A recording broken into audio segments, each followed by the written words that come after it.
राधे राधे, हरे कृष्णा। कैसे हो आप सभी लोग? आशा करती हूँ आप सभी परम मंगल में होगे, स्वस्थ होगे, अच्छे होगे। आप लोगों को पता है बैसाख का पावन पवित्र महीना चल रहा है और बैसाख के महीने में ना यमराज जी नहीं चाहते कि बैसाख के महीने की महिमा आप लोगों को पता चले। इसलिए यमराज जी ने भगवान विष्णु से ये आशीर्वाद प्राप्त कर लिया कि कलयुग में समय समय पर, जैसे ही कलयुग आएगा, कलयुग में बैसाख की महिमा लुप्त होती चली जाएगी। जबकि बैसाख की महिमा का इतना महत्व है कि भगवान ने 24 अवतार लिए हैं श्रीमद् भागवत महापुराण के अनुसार। उसमें से 7 अवतार भगवान ने बैसाख मास में लिए हैं। तो सोचिए बैसाख के महीने की कितनी महिमा होगी। भगवान विष्णु के 1108 नाम हैं। उनमें से सबसे प्रिय नाम भगवान विष्णु को लगता है माधव, और बैसाख के महीने को बोला जाता है माधव मास। बैसाख के महीने की इतनी महिमा है कि आप लोगों ने कार्तिक स्नान सुना होगा। कार्तिक स्नान से 1000 गुना फल माघ मास में मिलता है और माघ मास से 1000 गुना फल आपको बैसाख मास में मिलता है। लेकिन बैसाख मास की महिमा कलयुग में धीरे धीरे करके लुप्त होती चली गई है, क्योंकि यमराज जी नहीं चाहते कि बैसाख स्नान के बारे में आप लोगों को पता चले।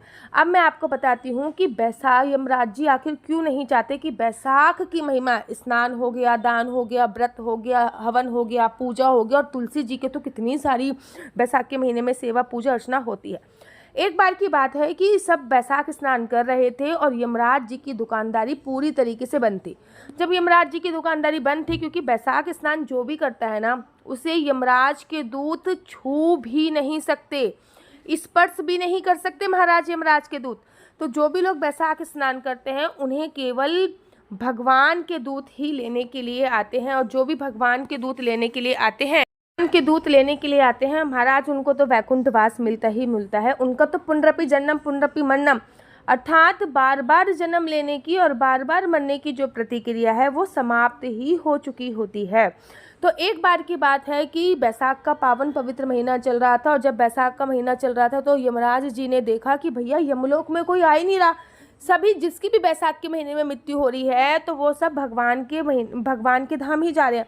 यमराज जी एकदम निराश होकर ब्रह्मा जी के पास गए और बोला कि बैसाख के महीने में सभी लोग स्नान कर रहे हैं, बैसाख के महीने में सभी लोग दान कर रहे हैं, बैसाख के महीने में सभी लोग पूजन अर्चन वंदन कर रहे हैं, तुलसी पूजा कर रहे हैं, तुलसी परिक्रमा कर रहे हैं। अरे मेरी दुकानदारी तो बंद हो गई है, एक भी इंसान नहीं आ रहा है। तो ब्रह्मा जी ने कहा मैं तो कुछ नहीं कर सकता, भगवान विष्णु का प्रिय मास है, चलो भगवान विष्णु के पास चलते जी। और यमराज जी और ब्रह्मा जी विष्णु भगवान के पास पहुंचे हैं, और यमराज जी ने विष्णु जी के चरणों में गिर गए और बोला कि प्रभु, बैसाख स्नान करने वालों को आपने वरदान दिया है कि वो बिल्कुल भी यमलोक में नहीं जाएंगे, उनको यमराज के दूत स्पर्श भी नहीं कर सकते। तो बैसाख के महीने में लोग पूरे महीने बुरे कर्म करते हैं, और बैसाख के महीने में स्नान करके भैया आपके लोक को प्राप्त कर रहे हैं, मेरी दुकानदारी बिल्कुल नहीं बंद हो गई। तब भगवान विष्णु ने कहा यमराज, मेरी सबसे प्रिय है तुलसी माता, मैं तुलसी को छोड़ सकता हूँ लेकिन मैं अपने भक्तों को नहीं छोड़ सकता। अरे मेरा उससे भी जो प्रिय है, उससे भी प्रिय है मुझे मेरी माँ बांसुरी है, और राधा रानी भी मुझे बहुत प्रिय है। मैं इन सब को छोड़ दूंगा लेकिन मैं बिल्कुल भी नहीं छोड़ दूंगा लेकिन मैं अपने भक्तों को नहीं छोड़ सकता। अरे मेरे को तो बोला जाता है अहम भक्त पराधीनम, मैं अपने भक्तों के अधीन हूँ। तो यमराज तुम यहाँ से चले जाओ। जिसने भी बैसाख स्नान कर लिया या फिर बैसाख के कुछ नियम ले लिए, उन पे तो मेरी कृपा बरसेगी। यमराज जी दुखी हो जाते हैं, यमराज जी रोने लगते हैं, कहते हैं प्रभु आपने मुझे भी बनाया है, मुझ पर भी कृपा करो, मुझे भी आपने ही निर्मित किया है। तो यमराज जी कहते हैं जाओ, मैं तुम्हें वरदान देता हूँ कि कलयुग में बैसाख मास की महिमा खत्म हो जाएगी।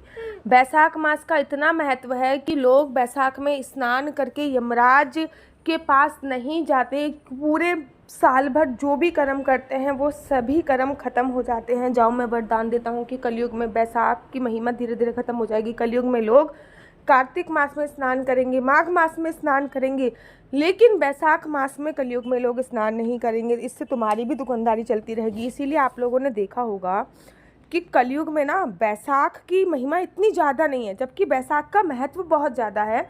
लेकिन बैसाख मास की महिमा इतनी ज़्यादा नहीं है। लोग कार्तिक स्नान करते हैं, लोग माघ स्नान करते हैं, लेकिन लोग बैसाख स्नान नहीं करते क्योंकि उनको बैसाख स्नान के बारे में बहुत व्यापक जानकारी नहीं है। जबकि बैसाख स्नान बहुत ज़्यादा आवश्यक है, बैसाख स्नान बहुत बहुत ज़्यादा ज़रूरी है। तो आप लोग भी बैसाख स्नान जरूर और ज़रूर कीजिए, बैसाख स्नान कीजिए। बैसाख में लिए जाने वाले 10 नियम हैं जो मैंने आपको बताए हैं। अब यमराज जी बोलते हैं कि जब बैसाख स्नान की महिमा इतनी ज़्यादा है तो प्रभु बैसाख के महीने में कुछ हिस्सादारी मुझे भी तो दीजिए ना, क्योंकि बैसाख की महिमा इतनी ज़्यादा है। आप प्लीज़ मुझे भी बैसाख के महीने की कुछ हिस्सेदारी दीजिए। भगवान कहते हैं, यमराज मैंने अपनी उंगली पकड़ाई, तूने मेरा पूरा हाथ पकड़ लिया, चल जा, मैं तेरे को वरदान देता हूँ कि बैसाख के महीने में कोई भी कुछ भी कार्य करे, जैसे कि तुलसी जी की पूजा, तुलसी जी की अर्चना, तुलसी जी की वंदना, कुछ भी कार्य करे, लेकिन जब तक वो यमराज के निमित्त जल तर्पण नहीं करेगा तब तक उसका कार्य सफल नहीं होगा।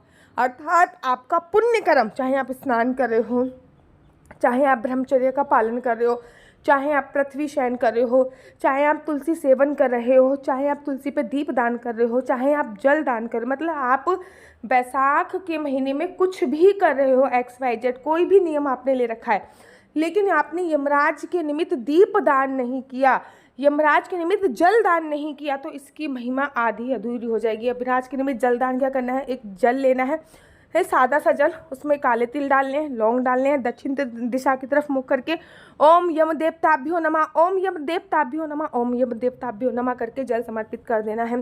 कहते हैं यमराज जी ने भी बोला है, अगर कोई बैसाख के महीने में मुझ पे जल समर्पित करेगा तो उसके परिवार में कभी भी किसी को अकाल मृत्यु का भय नहीं सताएगा, उसके परिवार में कभी भी अकाल मृत्यु नहीं होगी। जाओ, मैं वरदान देता हूँ। तो बैसाख के महीने में ना आप लोगों को बहुत ज़रूरी है कि आप लोग यमराज को जल समर्पित जरूर और ज़रूर और ज़रूर करें। बैसाख मास की अनंत और राधे राधे, हरे कृष्णा। तो यहाँ पे हम आप लोगों के लिए लेके आए हैं असली तुलसी माला। विभिन्न प्रकार की हमारे पास असली तुलसी माला है। 30 रुपये से प्रारंभ होकर हमारे पास 1100 रुपये तक की तुलसी माला है। जप माला है, गले में पहनने वाली तुलसी माला है, 1 राउंड की तुलसी माला है, 2 राउंड की तुलसी माला है, 10 साल तक चलने वाली तुलसी माला है, और डबल राउंड की तुलसी माला है, 3 राउंड की तुलसी माला है, गांठ वाली जपने वाली माला है, बिना गांठ की जपने वाली माला है, राधा नाम के लॉकेट वाली माला है, और लैब सर्टिफिकेट द्वारा प्रमाणित तुलसी माला है, जिसमें हम आपको लैब का सर्टिफिकेट देंगे कि ये असली है या नकली है। बहुत सारी तुलसी मालाएं हम आपके लिए लेके आए हैं। न केवल हम आपके लिए तुलसी माला का कलेक्शन लेके आए हैं, अपितु लड्डू गोपाल की असली तुलसी माला जिस पे राधा नाम का लॉकेट है, लड्डू गोपाल के लिए वैजंती माला, लड्डू गोपाल के लिए चंदन माला भी हम लोगों के लिए लेके आए हैं। और लड्डू गोपाल की तीनों माला का सेट है, तुलसी माला, चंदन माला और वैजंती माला का सेट भी लेके आए हैं। साथ ही के साथ हम आपके लिए रुद्राक्ष के असली ब्रेसलेट, पानी में डालने वाला रुद्राक्ष, 1 मुखी रुद्राक्ष से लेकर 14 मुखी रुद्राक्ष तक हमारे पास सारे लैब टेस्टेड रुद्राक्ष अवेलेबल हैं। आप हमसे ओरिजिनल रुद्राक्ष मंगा सकते हैं। ना केवल हमारे पास रुद्राक्ष अवेलेबल है, अपितु हमारे पास कानों में पहनने वाले राधा नाम के असली तुलसी के इयरिंग्स भी उपलब्ध हैं, जो कि अलग अलग डिजाइन, अलग अलग तरीके से आप लोगों को प्राप्त हो जाएंगे। ये राधा नाम के असली तुलसी के कानों के इयरिंग्स हैं और इसमें बहुत सारी वैरायटी हमारे पास उपलब्ध है। आप जल्दी से जो नीचे नंबर दिया गया है उस पर संपर्क करके अपनी चॉइस से कोई भी राधा नाम के इयरिंग्स अपने लिए ले सकते हैं। उनके प्राइस बहुत ही सस्ते हैं। 150 रुपये से फ्री हो 150 रुपये से स्टार्ट होकर मात्र 200 रुपये तक है। और ये है राधा रानी और भगवान श्री कृष्ण जी के चरण, जो आपको अपने मंदिर में जरूर और विभिन्न प्रकार की अलग अलग तुलसी मालाएं आप लोगों के लिए उपलब्ध है। 30 रुपये से प्रारंभ होकर 1300 रुपये तक की तुलसी मालाएं आप लोगों के लिए उपलब्ध है। हम आप लोगों के लिए लेके आए हैं श्रीधाम वृंदावन की रज, 8 प्रकार की रज इसमें उपलब्ध है। न केवल एक सेवा कुंज की, निधि कुंज की, ललिता कुंड की, राधा कुंड की, कृष्ण कुंड की, निधि वन की, यमुना जी की, 8 जगह की ब्रज रज इसमें आपको उपलब्ध हो जाएगी। ऑर्डर जल्दी से जल्दी नीचे दिए गए नंबर पर करिए, हमारे पास लिमिटेड स्टॉक है। राधे राधे।